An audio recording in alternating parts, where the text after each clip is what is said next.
wanted to focus on foreign interference and its impact on diaspora communities. We've had different groups come and raise that concern as well. One of the groups that came was the World Sikh Organization. They largely were in favor of this bill. They said more needs to be done to counter foreign interference. In that respect, Bill C-70 is a step in the right direction. They did want to highlight, however, that CSIS would have the ability to disclose information to any person or entity should CSIS deem that relevant. This would be a great step. They are concerned that whether foreign consular officials in Canada would count under entity and what kind of information could be disclosed to them, and whether diaspora communities could be put at risk because of that disclosure. Mr. Chair, through you, Mr. Gaheer, thank you for the question. Thank you for highlighting what I think all of us would properly be concerned about is the impact on diaspora communities in Canada. You're absolutely right. They are often victims and targets of this foreign interference. We've seen publicly reported cases that should worry all of us. So that is, I think, one of the reasons why it would be terrific if Parliament was able to strengthen in the appropriate way with the right safeguards the ability of our agencies to protect these communities, to protect Canadians.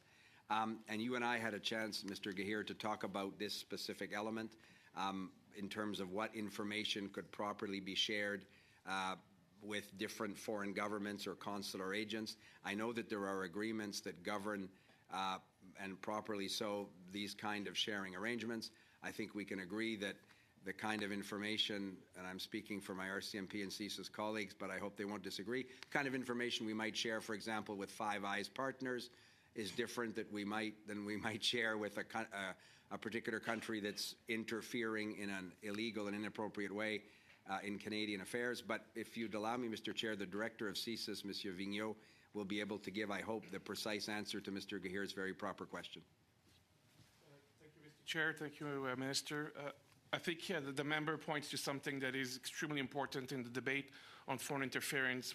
There was a lot of focus on electoral interference, but minority communities have been targeted, continue to be targeted by foreign states, and that's why it's so important that we have the proper tools. In terms of information sharing, Mr. Chair, I can assure the member that there are very specific and reviewable guidelines under the Avoiding Mistreatment by Foreign State Act that govern the way we share information, and it is being reviewed annually by the National Security and Intelligence Review Agency, and we take this extremely seriously to make sure that we do not share information that would potentially harm Canadians. Great, thank you. So what I'm hearing is there are the proper checks and balances before that information is obviously disclosed. The other point that was raised is there is a framework for cooperation on countering terrorism and violent extremism between Canada and India. That is still active. I think it was 2018 when that agreement was signed. When that agreement was signed, there was members of different diaspora communities, the Sikh community, for example, that had certain hesitations about that agreement. And so, those fears were heightened when news came out of Hardeep Singh Nijjar's killing in BC when the Prime Minister stood up in Parliament, and we all witnessed it. So the community is asking, and WSO is asking, what information is that agreement still active, and what information is being shared under that agreement, and is information being shared, or could it be shared that puts individuals in danger, whether they're here in Canada or their families are overseas in India?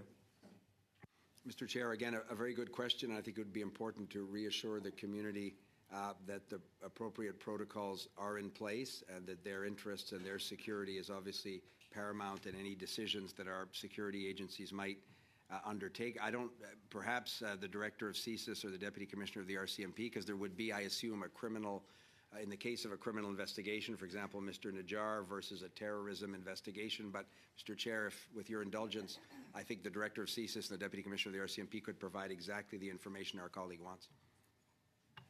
Mr. Chair, I'm happy to take that question.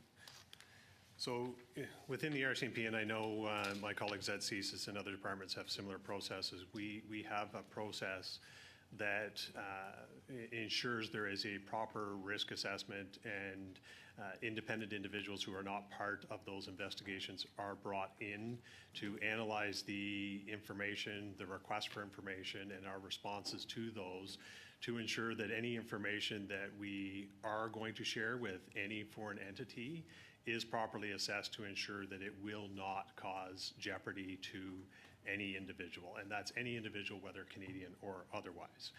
I recognize the concern that is raised, and it's something that we as law enforcement and security and intelligence officials have to deal with every day.